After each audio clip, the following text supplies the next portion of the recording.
Moisés costuma ser lembrado apenas como profeta, mas sua trajetória revela muito mais do que isso. Sua vida foi marcada por decisões extremas, confrontos com o maior império de seu tempo, liderança em meio ao caos e uma intimidade com Deus que poucos homens experimentaram. A criança que um dia foi colocada num cesto entre os juncos do Nilo tornou-se o homem que desafiou faraós, conduziu uma multidão pelo deserto e recebeu, no alto de uma montanha envolta em fogo, a revelação que mudaria para sempre a história do povo de Deus. Sua história não é apenas a de um libertador, mas a de alguém moldado entre dor, renúncia, coragem, fracassos e um chamado divino irresistível. Tudo começou no Egito, em um período sombrio para os descendentes de Israel. Depois da morte de José e de seus irmãos, levantou-se um novo faraó que não tinha qualquer lembrança da importância que José havia tido para aquela terra. Ao perceber o crescimento dos hebreus, ele passou a enxergá-los como ameaça. O medo de que aquele povo se fortalecesse e, em caso de guerra, se voltasse contra o Egito levou o rei a submetê-los a uma dura escravidão. O trabalho pesado, a opressão constante e a violência se tornaram parte da rotina dos israelitas. Mas a crueldade do faraó ainda não havia chegado ao seu auge. Temendo o aumento da população hebreia, ele decretou algo terrível: todos os meninos nascidos entre os hebreus deveriam morrer. Era uma tentativa brutal de enfraquecer Israel desde a raiz. Famílias passaram a viver em desespero, tentando esconder seus filhos e sobreviver à perseguição. Foi nesse ambiente de medo e opressão que nasceu Moisés, um menino da tribo de Levi. Sua mãe percebeu que aquela criança era especial e, por isso, fez tudo o que podia para preservá-la. Durante 3 meses, ela conseguiu escondê-lo. Mas chegou um ponto em que já não era mais possível manter o bebê em silêncio e em segurança. Sem alternativas humanas, ela tomou uma atitude que unia desespero e fé. Preparou um cesto de juncos, vedou-o com betume e piche, colocou o menino ali dentro e o deixou entre os juncos do rio Nilo. Não era abandono. Era entrega. Era confiar que Deus poderia agir onde ela já não conseguia mais proteger. De longe, Miriam, irmã do menino, observava tudo atentamente. Aquela cena, aparentemente frágil, escondia o início de um plano grandioso. O menino que deveria ter sido morto pelas ordens do império estava sendo conduzido para dentro do próprio palácio. A filha do faraó desceu ao rio para se banhar e viu o cesto entre os juncos. Quando o abriu e encontrou o bebê chorando, teve compaixão. Mesmo percebendo que se tratava de uma criança hebreia, decidiu poupá-lo. Nesse momento, Miriam se aproximou com sabedoria e sugeriu chamar uma mulher hebreia para cuidar do menino. A proposta foi aceita, e assim a própria mãe de Moisés foi chamada para amamentá-lo e criá-lo nos primeiros anos. Havia algo profundamente irônico e poderoso nisso: o mesmo sistema que decretava a morte dos meninos hebreus agora sustentava um deles dentro da casa real. Quando cresceu, o menino foi levado ao palácio e passou a viver como filho da filha de Faraó. Recebeu o nome de Moisés e teve acesso à formação mais elevada de seu tempo. Aprendeu a sabedoria egípcia, a linguagem do poder, as estratégias políticas, a cultura e a administração do reino. Foi educado como um príncipe. No entanto, embora criado no ambiente da elite egípcia, ele não perdeu completamente sua ligação com seu povo. Havia dentro dele uma tensão silenciosa: por um lado, pertencia ao palácio, por outro, carregava em si a história e a dor dos hebreus. Esse conflito interior amadureceu com o tempo. Já adulto, Moisés passou a observar com mais clareza o sofrimento dos israelitas. Em certo dia, ao ver um egípcio espancando um hebreu, reagiu de forma impetuosa. Olhou para os lados, percebeu que não havia testemunhas e matou o agressor, escondendo o corpo na areia.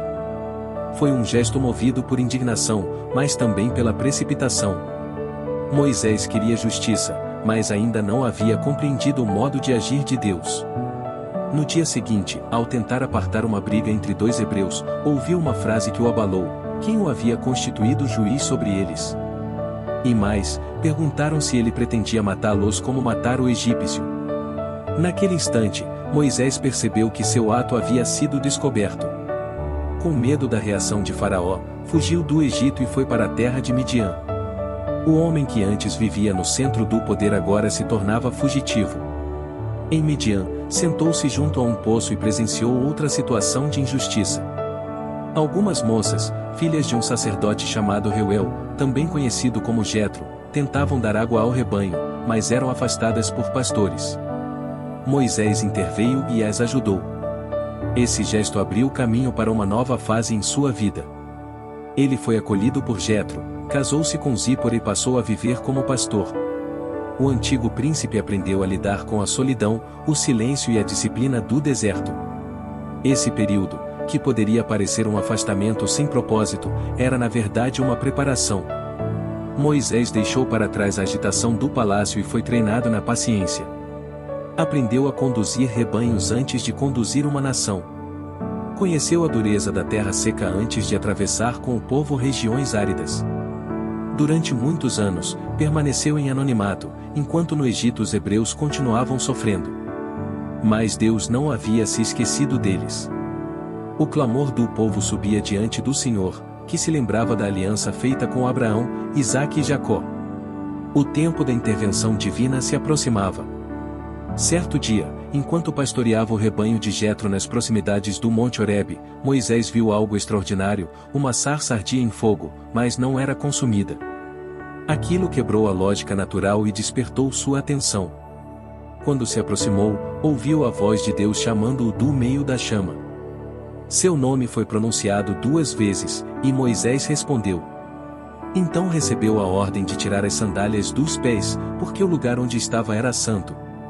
Aquele encontro mudaria completamente seu destino. Deus lhe revelou que havia visto a aflição do povo no Egito, ouvido seu clamor e decidido descer para libertá-lo. E para essa missão havia escolhido Moisés. A resposta de Moisés foi marcada por insegurança. Ele questionou sua capacidade, sua autoridade e até a possibilidade de ser aceito por seu povo. Perguntou quem era ele para comparecer diante de Faraó e tirar Israel do Egito. Deus não respondeu exaltando as qualidades de Moisés, mas prometendo sua própria presença. A missão não dependia da força humana do libertador, e sim do Deus que o enviava. Quando Moisés perguntou qual nome deveria apresentar aos israelitas, Deus revelou algo profundo: Eu sou o que sou. Era a manifestação do Deus eterno, autoexistente, soberano e imutável. O Senhor não estava apenas dando uma identificação. Estava revelando sua natureza. Mesmo assim, Moisés continuou apresentando objeções. Disse que talvez o povo não acreditasse nele. Então Deus lhe concedeu sinais: o cajado que se transformava em serpente, a mão que se tornava leprosa e depois era restaurada, e a água que, derramada em terra, se transformaria em sangue. Apesar de tudo isso, Moisés ainda alegou não ser eloquente. Disse que tinha dificuldade com as palavras. O Senhor respondeu lembrando-lhe que era o Criador da boca do homem. Ainda assim, diante da insistência do servo, Deus permitiu que Arão, seu irmão, fosse seu porta-voz. Moisés falaria aquilo que recebesse de Deus, e Arão anunciaria ao povo e a Faraó. Convencido, Moisés voltou para a casa de Jetro, pediu permissão para partir e seguiu rumo ao Egito com sua família. Durante a viagem, ocorreu um episódio tenso e misterioso. Deus confrontou Moisés por causa da negligência em relação à circuncisão, sinal da aliança. Foi Zípora quem tomou a iniciativa de circuncidar o filho e, com isso, a crise foi interrompida. Esse momento revelava que o homem escolhido para conduzir o povo precisava estar em conformidade com aquilo que Deus havia estabelecido. Antes de enfrentar Faraó, Moisés precisava ajustar sua própria casa. Ao chegar ao Egito, reencontrou Arão. Juntos, reuniram os anciãos de Israel. Arão falou tudo o que o Senhor havia dito, e os sinais foram realizados diante do povo. Os israelitas creram. Perceberam que Deus havia visto sua aflição e se lembrado deles. Curvaram-se em adoração. Pela primeira vez em muito tempo, uma esperança concreta surgiu em meio à dor. A missão estava em movimento. O confronto entre a vontade de Deus e o orgulho do Egito iria começar. Moisés e Arão compareceram diante do faraó com uma ordem clara: o Senhor, Deus de Israel, mandava que seu povo fosse liberado para celebrar-lhe uma festa no deserto. A resposta do rei foi arrogante. Ele perguntou quem era esse Senhor para que devesse obedecê-lo e afirmou que não libertaria Israel. Em vez disso, agravou ainda mais a situação dos hebreus. Ordenou que continuassem produzindo a mesma quantidade de tijolos, mas sem receber a palha necessária. O povo se desesperou e passou a culpar Moisés. O próprio Moisés, aflito, levou sua angústia diante de Deus. Mas o Senhor reafirmou sua promessa: o faraó seria obrigado a reconhecer o poder do verdadeiro Deus. Então começou uma sequência de juízos que abalaria o Egito. Antes disso, Arão lançou seu cajado diante de Faraó, e ele se transformou em serpente. Os magos do Egito fizeram algo semelhante por meio de seus encantamentos, mas a serpente de Arão engoliu as deles, mostrando a superioridade do poder divino. Ainda assim, o coração do Faraó permaneceu endurecido. Em seguida vieram as pragas. As águas do Nilo se transformaram em sangue, matando os peixes e tornando o rio impróprio. Depois vieram as rãs, os piolhos, as moscas, a peste sobre os animais, as úlceras, o granizo com fogo, os gafanhotos e a escuridão densa. Cada praga atingia aspectos fundamentais da vida egípcia e expunha a fragilidade de seus deuses. O Egito, símbolo de estabilidade, riqueza e poder, começou a ruir diante dos atos do Senhor. Mesmo quando os próprios magos reconheceram que aquilo era o dedo de Deus, o faraó insistiu em resistir. Em certos momentos parecia ceder, mas logo voltava atrás. O orgulho o cegava. Havia algo sendo julgado não apenas na economia e na religião do Egito, mas no coração do rei. Enquanto isso, Deus fazia distinção entre os egípcios e os hebreus, mostrando que seu povo estava sob proteção especial. Por fim, Deus anunciou o último e mais severo juízo, a morte dos primogênitos. Seria o golpe final contra a casa de Faraó e contra a arrogância do Egito. Antes dessa noite, o Senhor deu instruções específicas a Moisés e Arão para que o povo se preparasse. Cada família deveria separar um cordeiro sem defeito, sacrificá-lo e colocar seu sangue nos batentes das portas. Naquela noite, deveriam comer a carne assada com pães sem fermento e ervas amargas, prontos para partir. Esse ato marcaria o nascimento da Páscoa. O sangue seria o sinal do livramento. Onde ele estivesse, o juízo passaria adiante. Quando a noite chegou, a sentença se cumpriu. Em todo o Egito houve morte e luto. Da casa de Faraó até a casa do mais humilde, não houve lar sem choro. Foi o colapso da resistência do rei. Durante a madrugada, ele mandou chamar Moisés e Arão e ordenou que o povo saísse imediatamente. Depois de séculos de opressão, Israel foi libertado por mão poderosa. Os hebreus partiram levando não apenas seus pertences, mas também ouro, prata e roupas recebidas dos egípcios, como cumprimento da promessa feita anteriormente a Abraão. Uma grande multidão saiu do Egito, incluindo estrangeiros que se uniram ao povo. Deus não conduziu Israel pelo caminho mais curto até Canaã. Em sua sabedoria, levou-os pelo deserto, para que não desanimassem diante de conflitos prematuros. Durante a jornada, o Senhor ia diante deles em coluna de nuvem durante o dia e em coluna de fogo à noite. Sua presença era visível. A libertação não foi apenas uma saída geográfica. Era o início de um relacionamento em que o povo aprenderia a depender de Deus diariamente. Mas o faraó, arrependido de ter deixado os israelitas partirem, decidiu persegui-los. Mobilizou carros, cavalos e soldados de elite.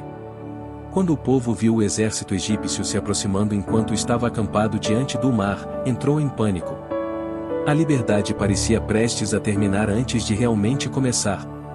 Foi então que Moisés declarou uma das palavras mais marcantes de sua liderança: o povo deveria permanecer firme e ver o livramento do Senhor.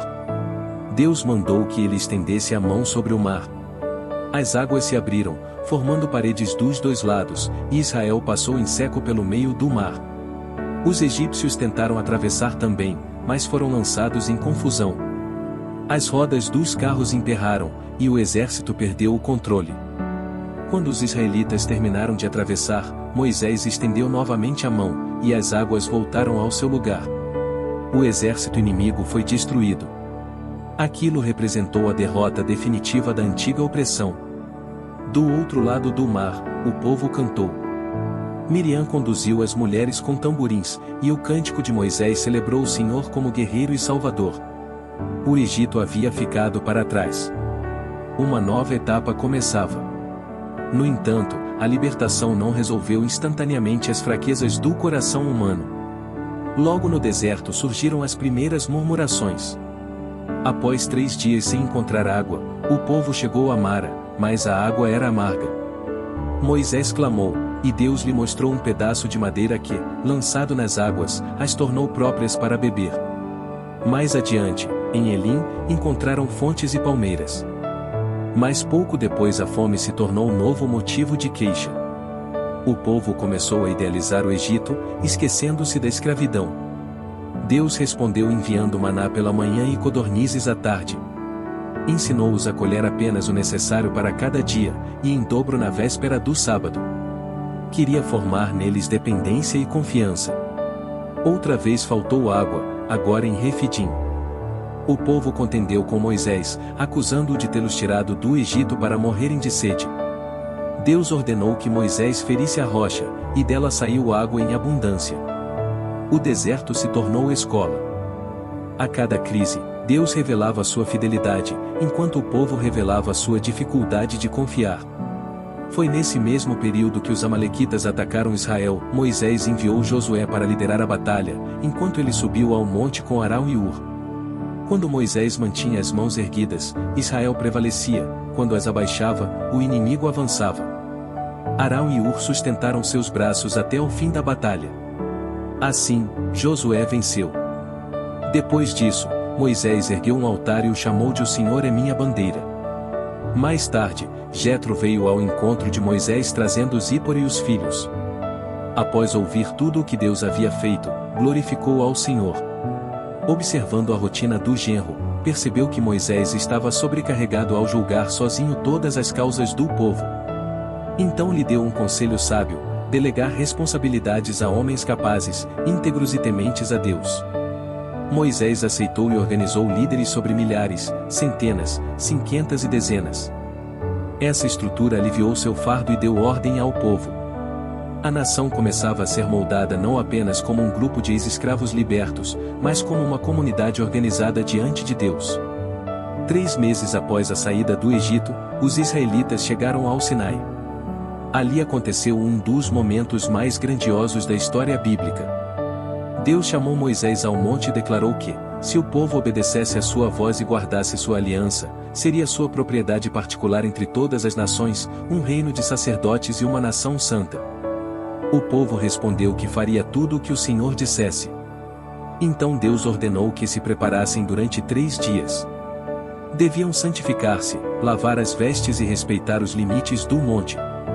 Ninguém poderia tocá-lo impunemente.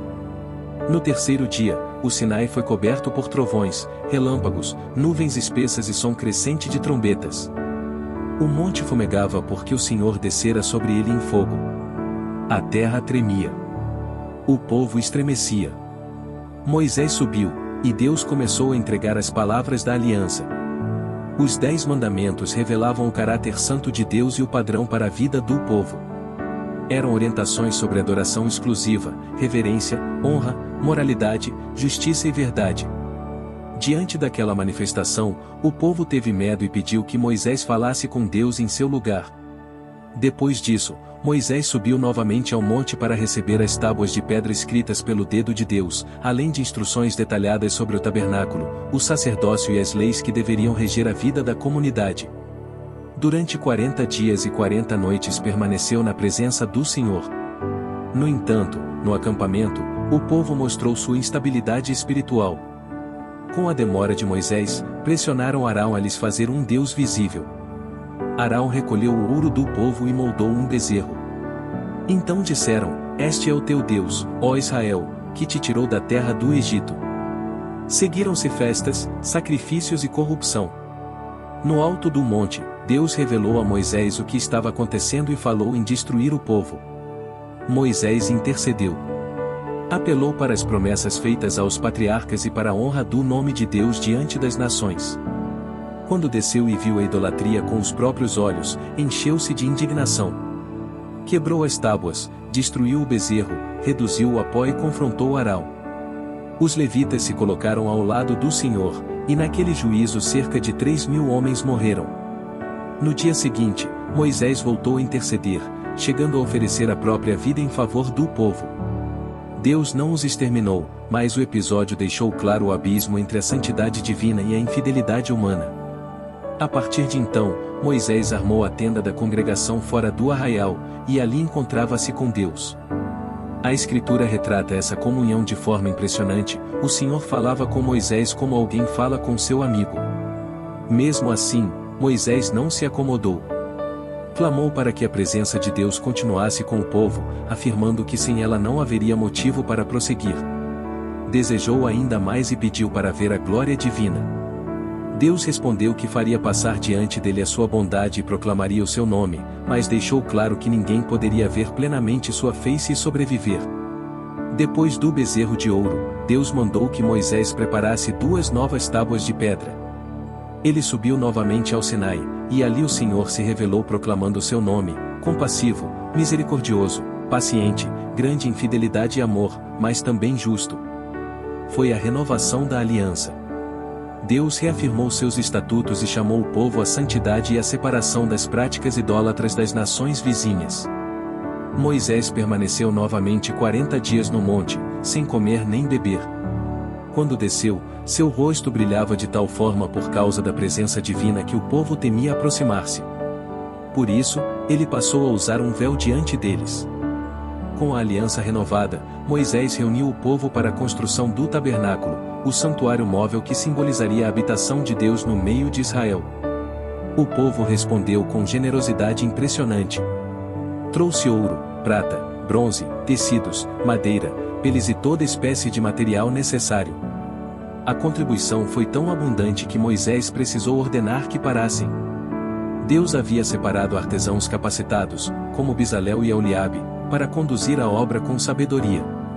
Cada objeto tinha significado: a arca, o propiciatório, a mesa dos pães, o candelabro, o altar, a bacia, as cortinas, as vestes sacerdotais. Tudo apontava para uma ordem santa e para a realidade de que Deus desejava habitar no meio do povo. Arão foi consagrado sumo sacerdote, e seus filhos foram separados para o serviço sagrado. Quando o tabernáculo ficou pronto, Moisés examinou a obra e viu que tudo havia sido feito conforme o mandamento do Senhor. Então o santuário foi erguido, e a glória de Deus o encheu de tal maneira que nem mesmo Moisés conseguia entrar. A nuvem passou a repousar sobre o tabernáculo. Quando ela se levantava, o povo partia. Quando permanecia, o povo acampava. A presença de Deus tornou-se o centro da vida nacional. Mesmo assim, a caminhada continuou marcada por crises. Depois de saírem do Sinai, o povo voltou a reclamar das dificuldades. Houve fogo no arraial, contido pela intercessão de Moisés. Mais tarde, o povo se cansou do maná e desejou carne, lembrando com nostalgia dos alimentos do Egito. Moisés, exausto emocionalmente, confessou diante de Deus que não conseguia carregar sozinho o peso daquela gente. O Senhor então repartiu o espírito de liderança com 70 anciãos e também enviou codornizes em grande quantidade, embora tenha punido a cobiça do povo. Nem mesmo a família de Moisés deixou de se levantar contra ele. Miriam e Arão o criticaram por causa de sua esposa e insinuaram que Deus também falava por meio deles da mesma forma que falava por meio de Moisés. O Senhor interveio imediatamente. Chamou os 3 à tenda e declarou que com Moisés falava de maneira singular, face a face. Miriam foi ferida com lepra. Ainda assim, Moisés intercedeu por ela, e mais tarde ela foi restaurada. Esse episódio confirmou a autoridade única que Deus havia dado a seu servo. Quando o povo chegou às proximidades de Canaã, 12 espias foram enviados para observar a terra. Depois de 40 dias, retornaram. 10 deles enfatizaram os obstáculos, os gigantes e as cidades fortificadas. Apenas Josué e Calebe defenderam a confiança na promessa de Deus. A incredulidade da maioria contaminou a nação. O povo chorou, murmurou e quis voltar ao Egito. Como consequência, Deus decretou que aquela geração não entraria na terra prometida. Cada dia da espionagem corresponderia a um ano de peregrinação. Assim, Israel vagaria 40 anos no deserto. Nessa longa jornada, outras rebeliões aconteceram. Corá, Datã e Abirão se levantaram contra Moisés e Arão, desafiando a autoridade estabelecida por Deus. A resposta divina foi severa, a terra se abriu e engoliu os rebeldes.